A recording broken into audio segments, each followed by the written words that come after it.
Hi, it's Michelle. It's been a little while. I've been out of surgery for just over a week. Surgery went great. Humber River Hospital is really good. Um, when I got there, I had to wait around. There's a lot of waiting and kind of anxiety build up, right?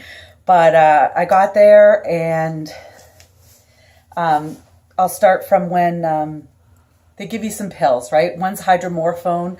One of them is anti-gas, like like a Previdate C or whatever. And then the other thing, I don't know what it is. They're supposed to make you calm. Mine didn't make me calm. Some people get high off of it. I truthfully was looking forward to that, but it didn't happen. I was still anxious. Went in. The surgery room, terrifying. Looks like Dr. Frankenstein's laboratory because they have the operating table in the crucifix position. Terrifying. But you know what? The operation went great. When I woke up, my blood pressure had gone really high.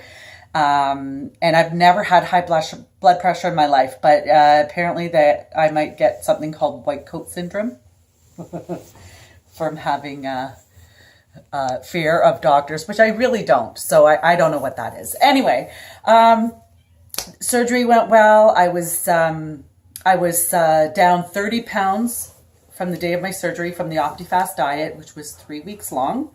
Did a great job with that. And since then, I've lost another 10. So I'm doing really well.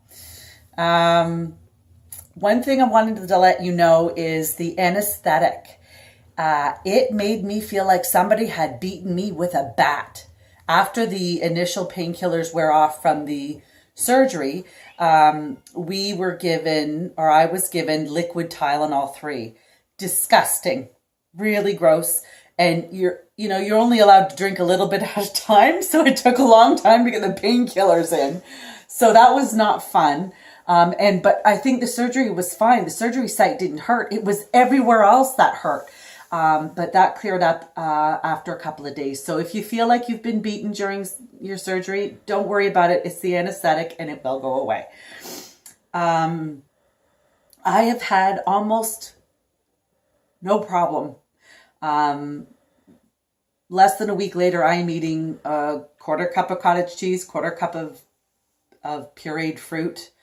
I'm drinking water. I want to show you something. You know how that's what you're supposed to be able to do? Watch this.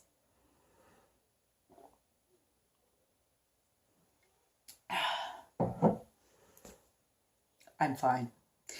I looked on obesityhelp.com and apparently not everybody throws up all the time. I feel like I didn't even have surgery. So I'm very happy. I am dealing with something that I've read that refers to as head hunger. And that's where you're like, it's noon, I should be hungry. Normally I'm halfway through my second plate of fries by now and I'm not hungry. And so I should be. And so getting over that is really difficult. I think that's the hardest part that I have. But right now I am doing what those ahead of me have told me to do, which is measure everything. I track everything in a book. I track my protein. I track my calories. Everything's going great. I'm looking forward to, I'm doing walks. How many calories do you normally eat in a day? Somewhere between 700 and 900. It's not very much. I'm having a really hard time getting the snacks in. I get the meals in, but between balancing, not putting my iron and my calcium near each other or near any of my other meds or vitamins, I'm having a hard time balancing it all out. So and then I am not eating or drinking water in between, near a meal. There's just no time for snacks. It just doesn't happen. So anyway, I don't have very much else to say except read the blogs of those who've gone before. Read the good, the bad, the ugly, the people who have stretched their, I think they call it a stroma. Anyway, stretched their pouch out and are hungry all the time. Read those. Talk about head hunger. Find a support group. But yeah, really, I am blessed. I had I had very easy surgery and I've had a very easy recovery so far. No vomiting, no nausea. Having a hard time of telling when I'm full. So I'm just being careful. I'm measuring the food and eating the measurement, and that's it. I don't eat any more than that. And just working on everything. If you have any questions, put them out there. I'll do my best to answer them, but I'm only telling you from my point of view. What I'm finding is that every single surgery is individualistic. Everybody has their own journey, and it's very different from everybody else's.